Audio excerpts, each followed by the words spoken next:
Alors donc, je m'appelle Bertrand Esquèche, mais je signe sous le pseudonyme BK avec Caroline.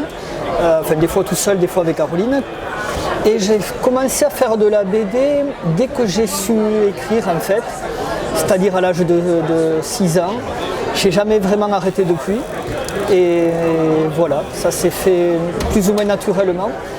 J'en ai fait parce qu'en fait, il y a plusieurs raisons qui nous poussent très tôt à devenir auteur comme ça. Moi, c'était le besoin de m'évader dans des mondes imaginaires, des mondes beaucoup plus intéressants et sympas que la vraie vie et que ma vraie vie à moi. Voilà. J'avais besoin d'évasion et la BD, c'était quand même le moyen idéal parce qu'on peut le faire soi-même. Surtout à l'époque, il y a quand même beaucoup moins d'autres moyens pour l'audiovisuel, il n'y avait pas les téléphones portables, etc. Et là, la BD, j'ai pu tout de suite inventer mes mondes et m'y réfugier et les créer. Voilà, ça a été la bouée de secours plus que nécessaire de l'enfance et de la suite. Non, alors je dessinais au début parce que je ne connaissais pas de dessinateur, mais je voulais inventer des histoires, des mondes, c'est ce qui me plaisait vraiment. Et d'ailleurs c'est étonnant parce que le tout premier contrat que j'ai eu, on m'a pris comme dessinateur. Et c'était frustrant parce que c'était mon rêve qui se réalisait, mais pas tout à fait comme je le voulais. Je voulais être scénariste, on me prend dessinateur, alors c'était, ouais, voilà, un peu entre les deux quoi. Alors en fait, j'ai rencontré Caroline quand j'étais encore étudiant à Toulouse, à l'université Paul Sabatier, elle aussi.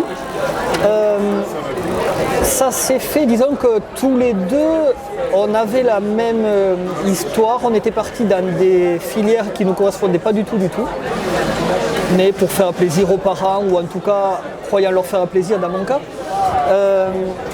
Il est venu un moment où il a fallu arrêter, c'était tellement pas pour nous qu'il a fallu vraiment arrêter. Et on a pu commencer tous les deux par des séries gags.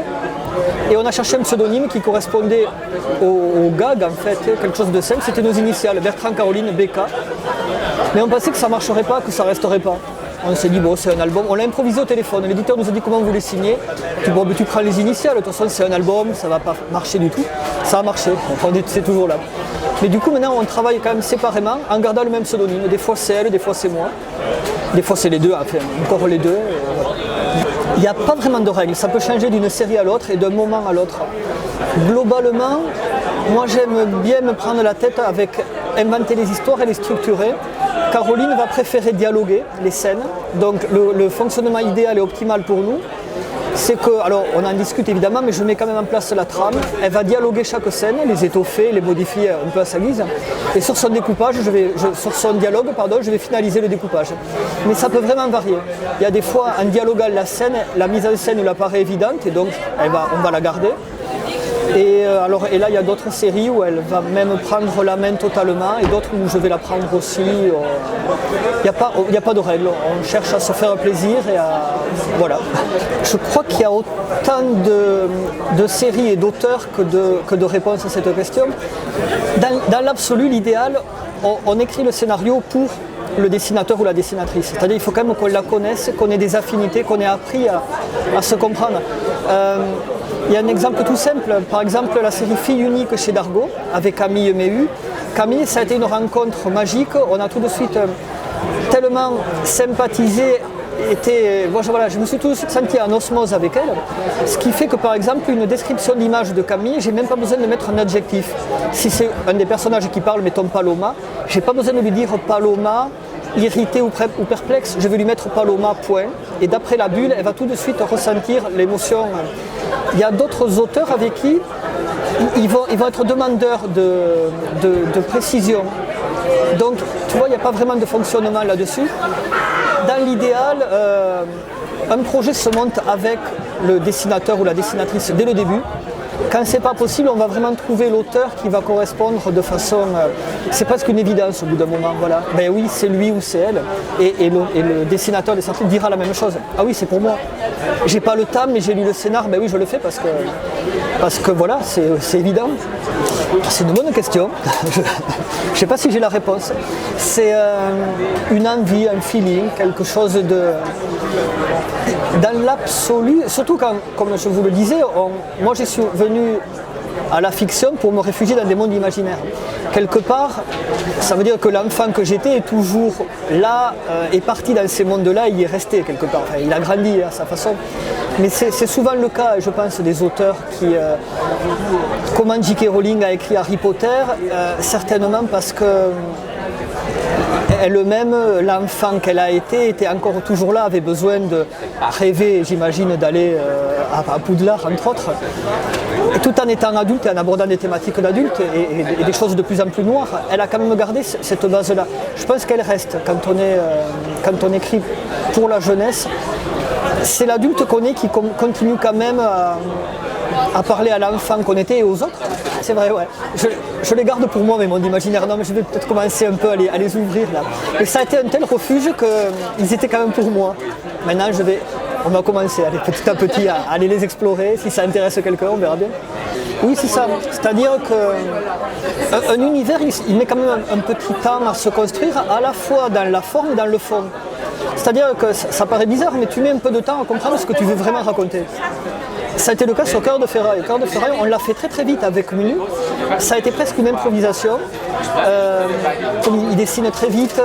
Enfin, ça s'est fait vraiment de façon très étonnante. J'avais rebondi sur des dessins à lui. Je lui ai proposé un pitch. 2 jours après, il m'a envoyé les personnages de l'univers. Il me dit, t'as pas 2-3 pages qu'on commence. Je lui envoie les 2-3 pages. Il les a fait à une vitesse. C'était un mercredi, je me souviens, je suis rentré tard, j'étais parti à Toulouse. Quand je vois une foule de messages de Munu et de l'éditrice, j'ouvre le dernier de l'éditrice, elle dit j'envoie les contrats. Je dis qu'est-ce qui se passe là? Et donc voilà, et ça s'est fait comme ça. Donc Munu me dit bon mais voilà, on l'a signé, maintenant envoie-moi 10 pages. Je me dis 10 pages, je vais avoir quelques temps de non pas du tout, j'ai eu 15 jours de répit. Et tout ça pour dire que si tu veux les univers, pour les développer et comprendre exactement ce que tu voulais raconter, oui c'est à ça que je voulais en venir, c'est que là j'ai fini le scénario en me fiant un peu à mon intuition, à mon feeling, mais après coup je me dis mais qu'est-ce qu'on veut raconter avec cette série vraiment? C'est quoi le propos? Il y a tellement de choses étranges et donc il faut un petit peu de temps pour vraiment le comprendre.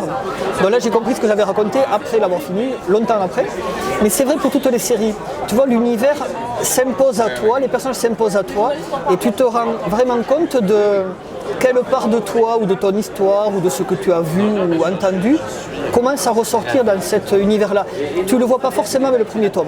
Il faut 2-3 tomes et là ça devient évident, ok, c'est vraiment ça qu'on raconte et qu'on va continuer à raconter, à creuser. D'où l'intérêt de développer pour ça des séries quand même. Waouh, ça c'est de la question ça. Mais tu vois, ça va quand même dépendre, ça va dépendre des moments ou des jours et autres, mais tiens, dans la peau d'une fille, tout simplement. Ça doit être très très intéressant. Voilà.